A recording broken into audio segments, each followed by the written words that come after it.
Hello everyone, this is your host Rohan Tandil from InnoHealth Magazine Studio. I welcome you to this podcast produced by InnovatorCLUB with a mission to spread awareness and knowledge of various facets of healthcare innovation. You are listening to Voices of IC Innovator podcast from InnoHealth Magazine, the first magazine in India on healthcare innovations. In this podcast, we invite the members of the IC Innovator Club and get to know a little bit about their journey and further discuss their perspective about the club. Today, we are going to have a conversation with Ms. Prarthana Gandhi. Welcome, Ms. Prarthana, to our podcast. How are you today, ma'am? Yeah, hi. Good afternoon. I'm very well, thank you. This is Prarthana Gandhi from anAmaya Capital, and thank you for inviting me for the wonderful interview. So now, coming to the podcast, let me elaborate on the flow of this podcast. I would be asking you a series of questions, and we may discuss your opinions on it. Sure. Before starting, I would like you to tell us a little bit about your career path, your journey up to this point. So, anAmaya Capital is a family office run by me and my father. Before joining this family office, I was working in London in Guy's and St. Thomas Hospital as a data processing officer. And my main role was to take care of all medical equipments, whether they have been serviced or not. So I was given a duty to log all the database on the system. So when I came back to India in 2014, I told my father I'm more interested to work into the healthcare sector. My qualification is I did my BA, BEd, Masters in Education from London. And my vision completely changed when I started working in healthcare sector in London. So I came back to India, did my post-graduation in healthcare, and I told my father I would like to start something in healthcare. So he had a vision that he wanted to give something back to the society through his personal wealth, as he runs his own NBFC company in India. So in 2015, we incorporated anAmaya Capital, thinking about we would be helping the budding entrepreneurs in our country and help them to grow their ideas and help by supporting them, providing capital to the entrepreneurs. So that's how we incorporated anAmaya Capital. Initially, when we started, we were focusing at seed funding, angel funding as well in healthcare. But slowly, when we move ahead, we got a lot of many opportunities, and henceforth we decided we would like to help all the entrepreneurs by becoming sector agnostics. So it has been 6 years till now. I have been running my own family fund. And it has been wonderful journey. Lot of challenges we had to face and understand entrepreneurs' ideas and execute them, and how they're gonna build sustainable, scalable business models. That's a great journey, ma'am. Yeah, it has been fantastic journey. Initially, when we did our 2 investments, we have a committee member from our parent company. So my role is any business model comes to me, I have to represent in front of my committee member. I have to study those business model in detail, understand them, and pitch in front of my committee members to give confidence why we should invest in certain amount of business models. So initially, in my starting career, we did lost 2 of our investments, and we have learned a lot, and henceforth we decided we will be focusing on the business model which are at the growth stage. And as the year passes, every year we have a resolution how we are going to invest and what kind of business models we will be focusing on. That's a great vision, ma'am. Supporting the budding entrepreneurs and developing the industry from within the deepest part of its reach. I guess this is a noble cause, I guess. And main USP of our investor is we are a different kind of investors who don't believe in taking majority of the stakeholding in the company, but we believe in taking minority of the stake in the company and help the budding entrepreneurs. as I say so, the reason is my father had been an entrepreneur. So when we incorporated anAmaya Capital, I fairly remembered my father saying, Prarthana, don't be greedy. We are not chasing the stake of the company, but we would like to help the budding entrepreneurs to grow their company. So our main investment USP is we invest through redeemable preference share where promoter does not need to dilute their stake. They can save their stake and we can become an investor. So just to take hold of the company, maybe between 1 to 2%, we take the stakeholding of that company and we allow them to grow. Ultimately, it's their baby, it's their hard work. So we would not like to sit back and relax and take the majority of the stakeholding of any company, but we would like to be a supportive. So our goal is to become a social impact investor, not just an investor. True, ma'am. The first reason for supporting any company is the ideologies that they have. So if the ownership is diluted, then there would be, the main reason would kind of shift. Yeah, so many times entrepreneurs are misguided by different kind of investor because they are in a hurry to grow their company. So to grow their company, they dilute their stake left, right, and center. Initially, they don't understand, but going forward, when that company reaches to the heights, majority of the stake has gone already to the investors, and at the end of the period when they see they are just an employee of that company which they have built. So we don't want our entrepreneurs to dilute their stake left, right, center. So we always guide them, support them in a financial manner where they can grow their company. Yeah, ma'am, as you said, that entrepreneurs are not well aware about the certain facts of investment and all.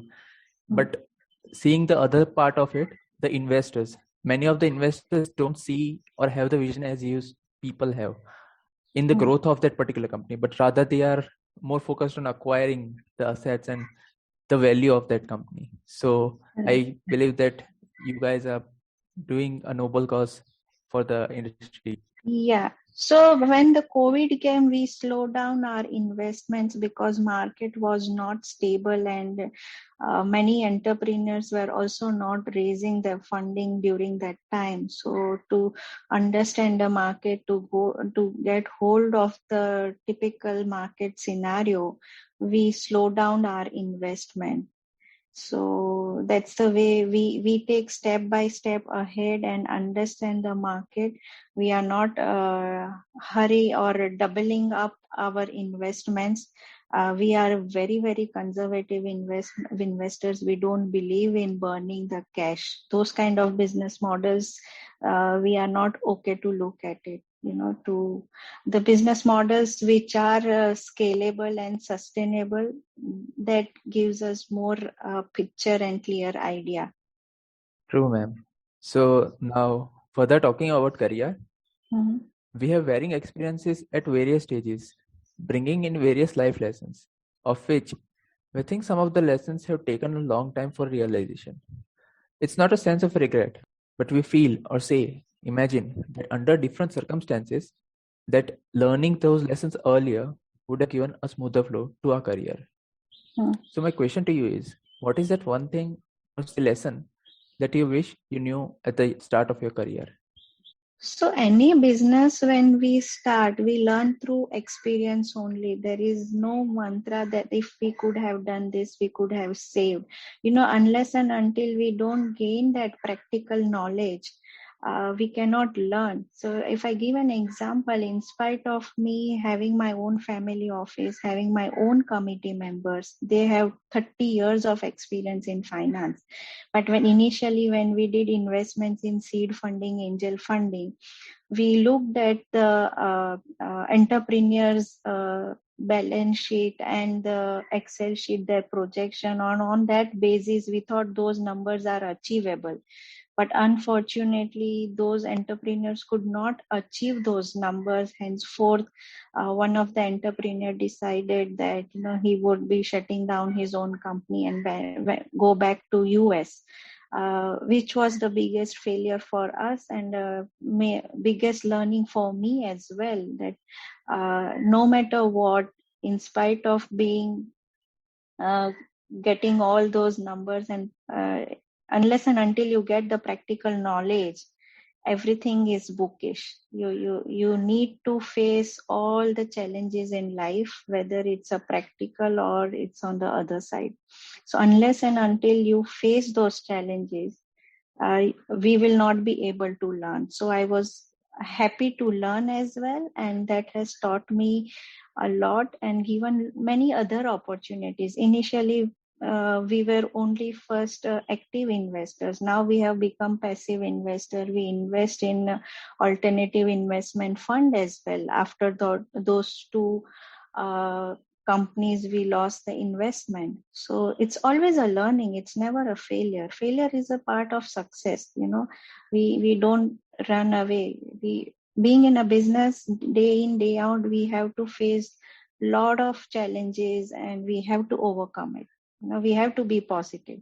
It's okay. If I would have not lost those two investments, I would not have become a passive investor as well. So today we have invested in multiples, Paragon Partners, Avendus, Motilal Oswal. I have been a part of those companies as well as an investor. So it's always a new learning when we face failures as well in life. True, ma'am. Now, moving to the next question. Life is a journey, and to make the most of this journey, we use things, or say resources, available to us as stepping stones to grow and develop to be the ideal personality that we would like to build in our future. Some of that enabling us to take a major leap due to its deep impact on our minds. So my question to you is, what are the resources that had a major influence on you as a professional or as an individual? So I would say I was blessed. My father had a vision that he wanted to give something to the society through his personal wealth. So I started my family office through his personal wealth. And it was my responsibility to take it in a right way and help the society to invest in doing right kind of investments. And I always wanted to make my father proud and take his legacy ahead. And that's what made me stronger. And of course, his support and motivation was always there. Before joining the family office, I was never into the finance, but after joining the family office, my main concern was to learn about the finance and how to manage the entire family office. That helped me, groom me a lot since past 6 years. And he had given me immense of time, having a good discussion on the table with him all the time, whatever the challenges we faced to run our family office. So I think I am very much blessed to have a great supportive father, and I admire him a lot. That's the best resource one can have, ma'am. Yeah, I guess. thank you. So for the next question, like resources, we come across many personalities whose life decisions or maybe passion towards their career or any other attribute wants us to mirror those personalities. So I'd like to know which person or who are the people you idealize and why. As I said earlier, I would like to admire my father the most because he has been a very successful entrepreneur. He runs his own NBFC company since 26 years, and till 2018 his company got listed. He had 100% stake with him. So I have seen him working very hard day in, day out, and he used to always keep in mind to follow all the virtues in a right manner. And looking at him being so successful and allowing his children to grow in certain amount of way has gave me immense opportunity. And I definitely look at my father when I see running the company. Now, further talking about careers, many people face various hardship. So I would like to know some of the hardship you faced in your career and how you found inspiration from such situation.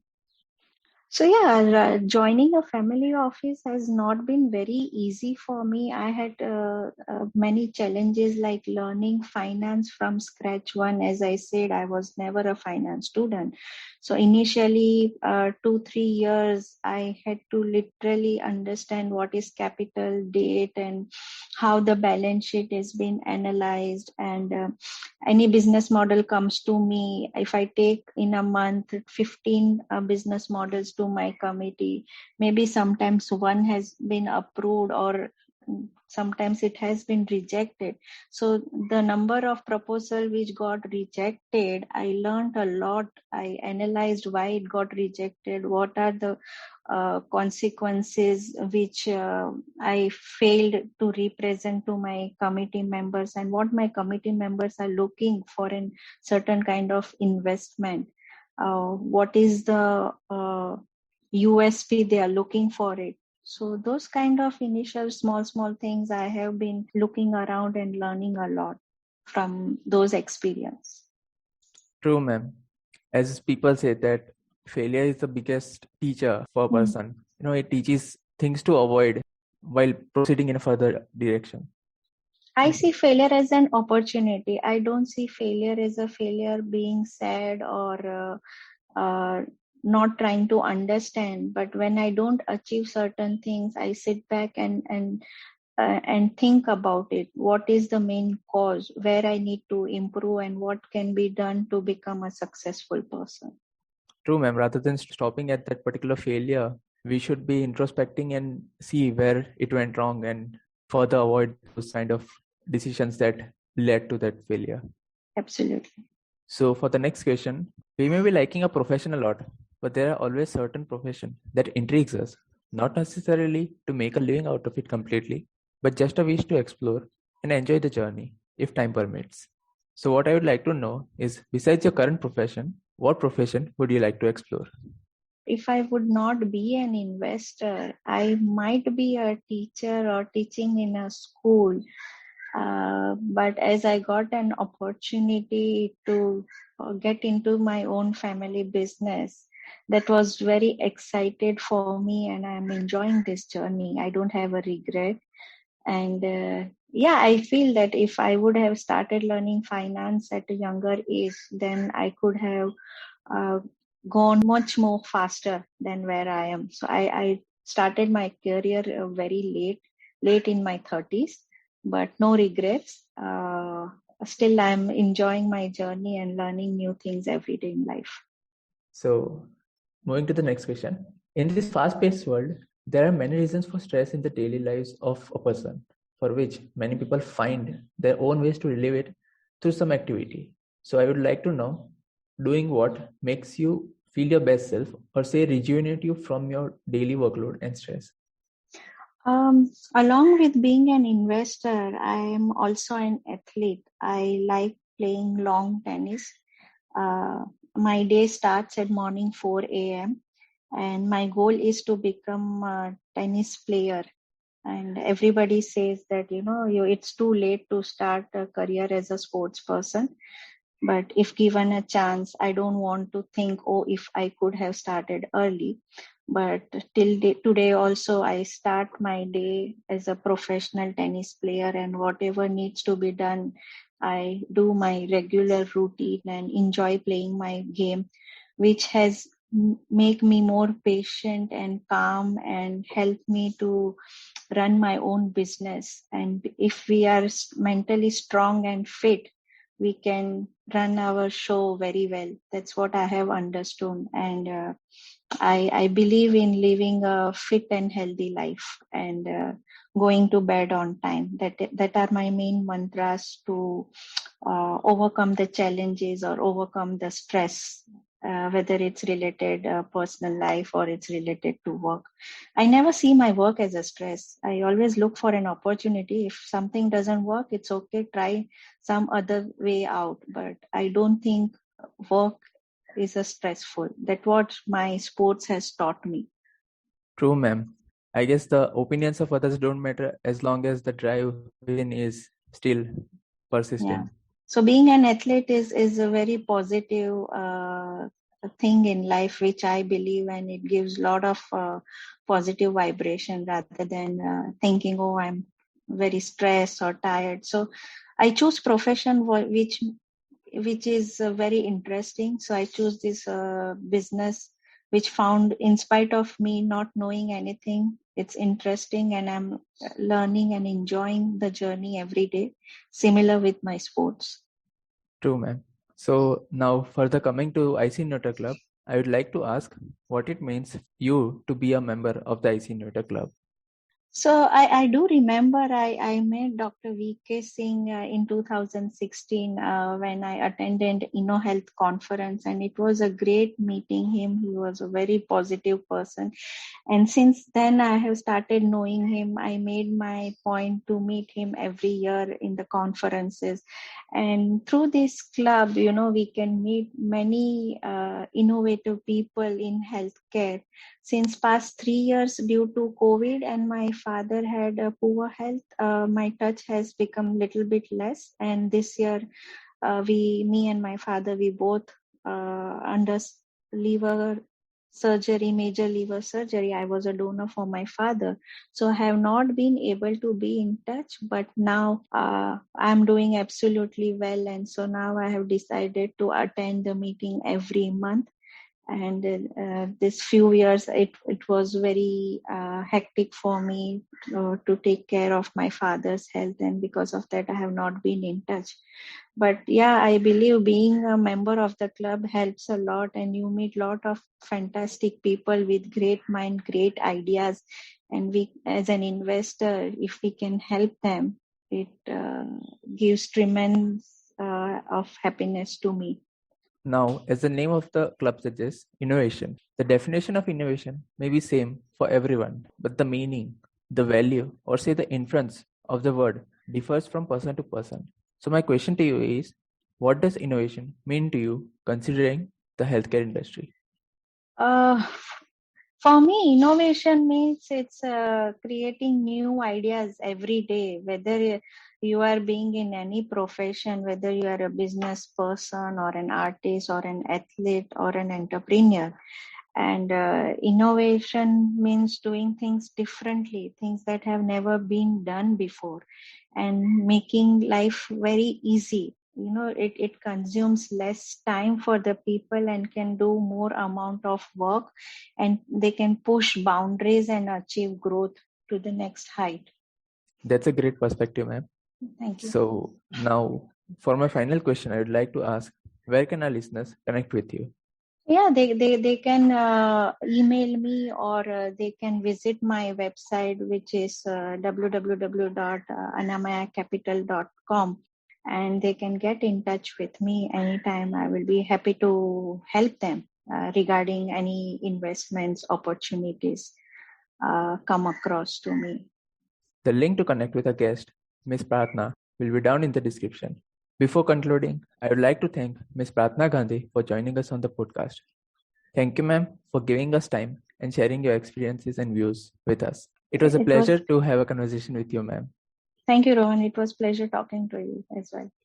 To conclude, I would like to call out to our audience to leave a comment with a review and let us know whether you like the podcast.